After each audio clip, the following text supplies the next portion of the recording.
Oi, pessoal.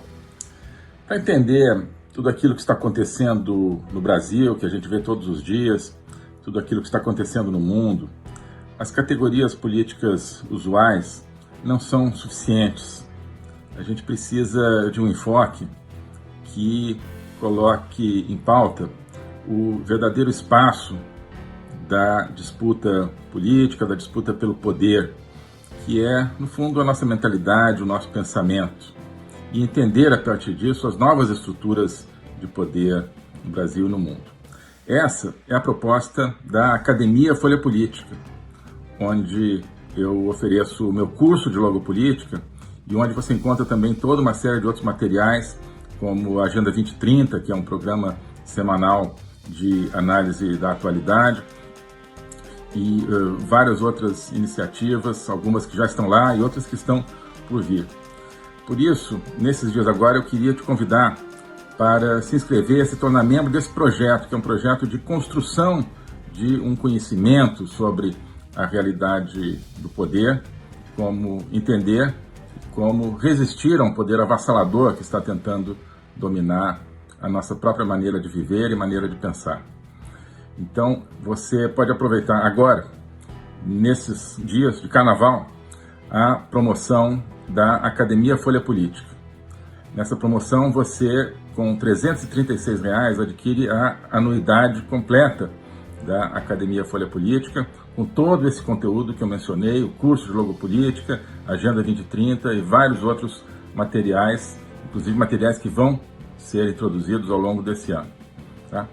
Então, para entrar nesse projeto com essas condições especiais, R$ 336 por ano, para ser membro dessa academia, basta clicar aqui na descrição, no link, e entrar nessa aventura de conhecimento e de transformação. Tá bom? Um abraço. Para rememorar também um pequeno episódio, ilustrando, inclusive, isso que eu acabo de dizer.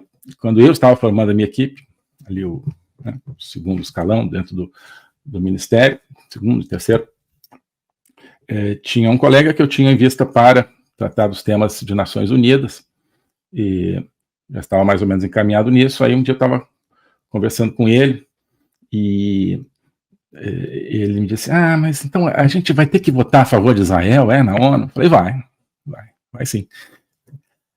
Puxa, mas então tá bom, eu vou pro sacrifício. Eu falei: não, esquece, não vou te obrigar a fazer sacrifício nenhum, você está dispensado aí dessa função antes de assumi-la.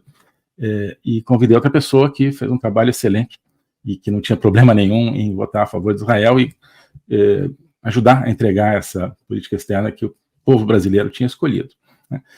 Mas essa era a mentalidade de parte do Itamaraty, né? Israel como um anátema, assim, você não pode se aproximar de Israel. Né? E depois, durante a minha gestão,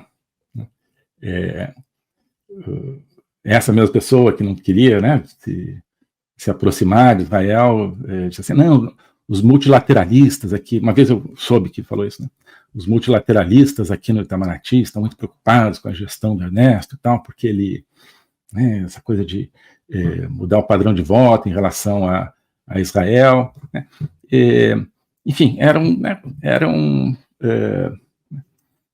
fluxos de más ideias, né, que estavam ainda presentes no Itamaraty. Teríamos levado mais tempo para, digamos assim, transformar essa mentalidade. Né? Teríamos levado mais tempo. Mas, enfim, começamos esse trabalho e me orgulho muito disso. Né? Me orgulho muito disso. E essa amizade com Israel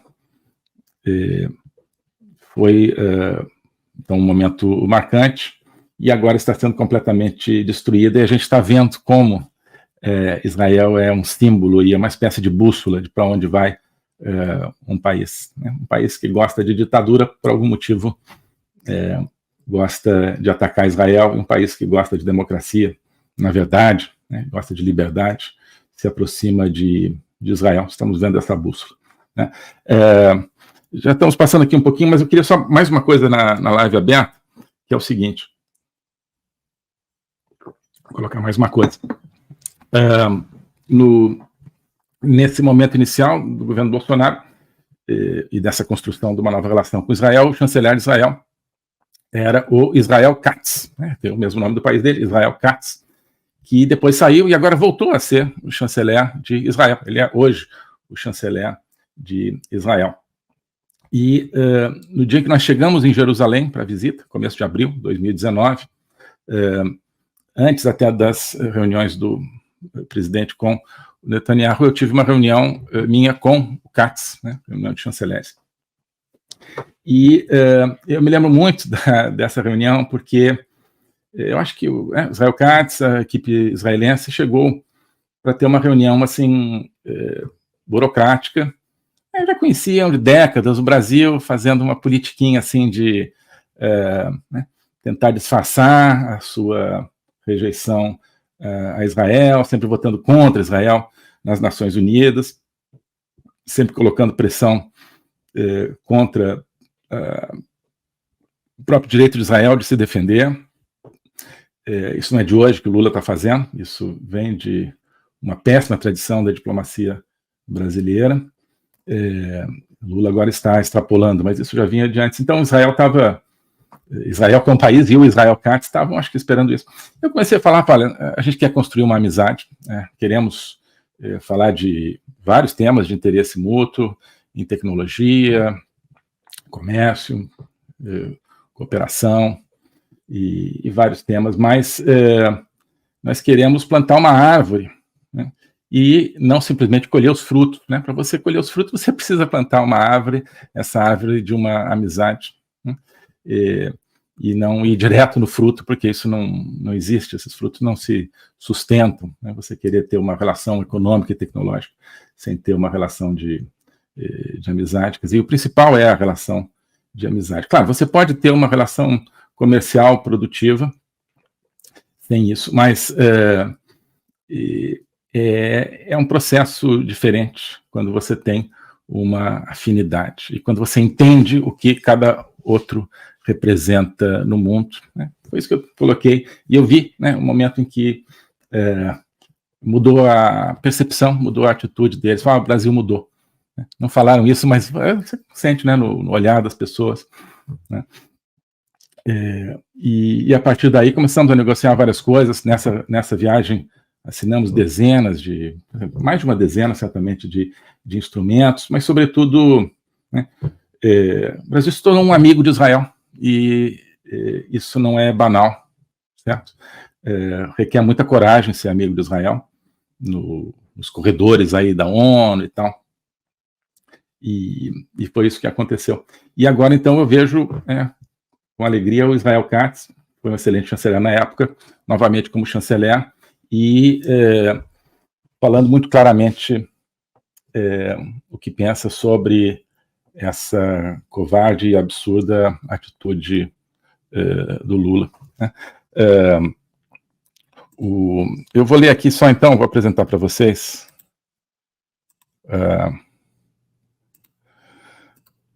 fala a postagem do Israel Katz, tá? Alguns já terão visto, mas assim, ele postou, inclusive traduzido já em português para o público brasileiro ver. Então esse aqui é o Katz, dizendo: presidente do Brasil, Lula, né? Milhões de judeus em todo o mundo estão à espera do seu pedido de desculpas. Como ousa comparar Israel a Hitler? É necessário lembrar ao senhor o que Hitler fez? Levou milhões de pessoas para guetos, roubou suas propriedades, as usou como trabalhadores forçados e depois, com brutalidade sem fim, começou a assassiná-las sistematicamente. Primeiro com tiros, depois com gás.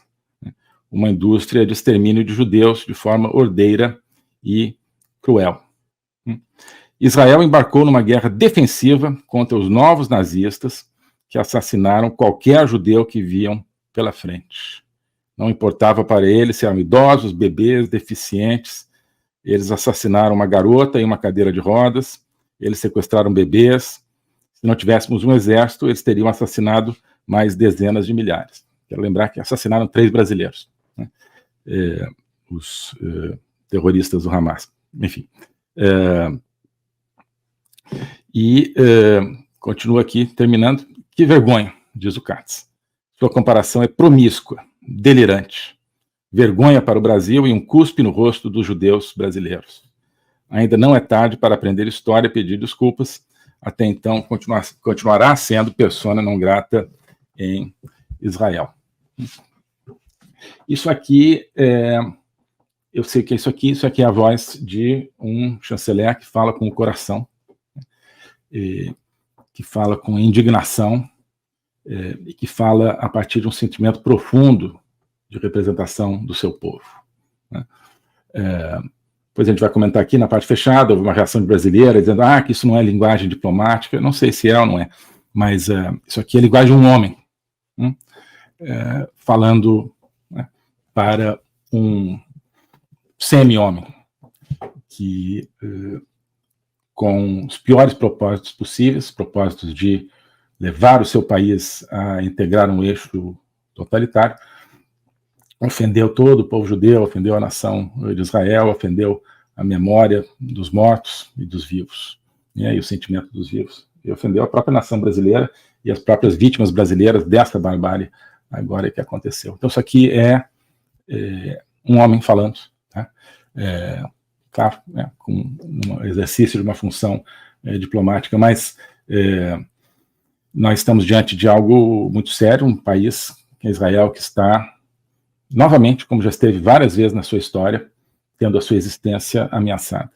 É o único país do mundo, talvez junto com a Ucrânia hoje, que está praticamente cercado por potências e influências que não é que querem diminuir o seu território ou que querem, de alguma maneira, assujeitá-lo, não. São países que querem destruí-lo e destruir o seu povo, né? Israel é fruto da ideia de que de que é necessária uma casa para o povo judeu depois de tudo que aconteceu.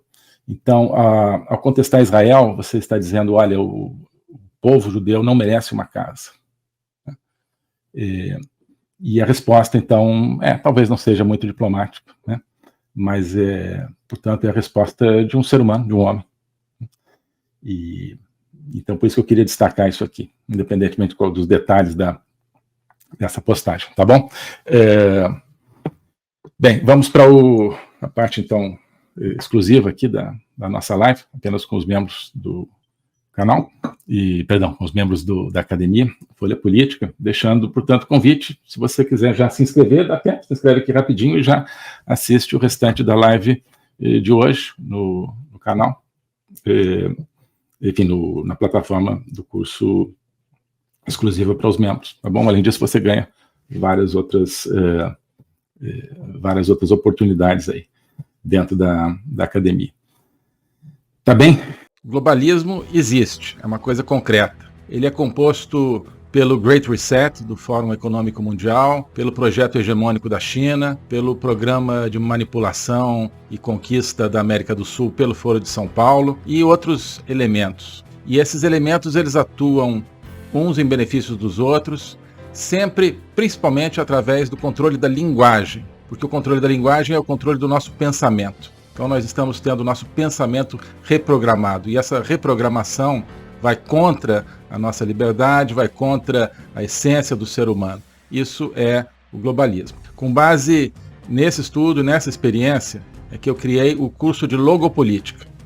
Toda semana eu dou aulas sobre geopolítica, literatura, filosofia, cultura de um modo geral, tudo isso em conjunto formando um espaço de conhecimento que eu denomino a logopolítica, para nós não apenas entendermos a ameaça do globalismo, mas podermos nos contrapor a ela. Se você quiser entrar nesse projeto de conhecer o globalismo e enfrentar o globalismo, clique aqui.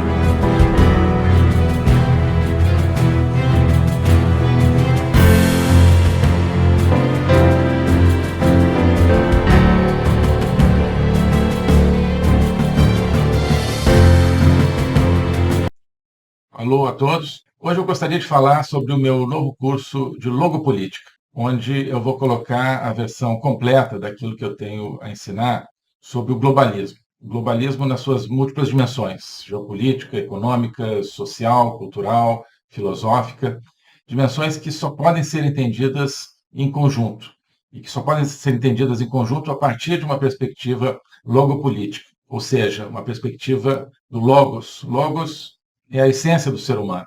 É a racionalidade, mas é também a linguagem e a capacidade de se comunicar e de sentir a transcendência. E essa essência do ser humano está ameaçada e por isso a gente precisa entendê-la numa perspectiva logopolítica, portanto política, ou seja, que tem a ver com a discussão do destino, com a luta pelo destino. Portanto, logopolítica diz respeito à luta e ao combate pelo futuro da humanidade, pela essência do ser humano, que está ameaçada justamente pelo globalismo. Ensinar isso, para mim, é uma missão que eu quero compartilhar com vocês. É uma aventura intelectual para a qual eu quero convidar vocês, uma aventura que é fundamental para que possamos participar da luta justamente por um mundo verdadeiro, por um mundo autêntico, por um mundo que preserve a essência do ser humano, um destino de uma humanidade livre, de uma humanidade aberta justamente ao Logos e a toda a sua complexidade. Nesse curso você vai entender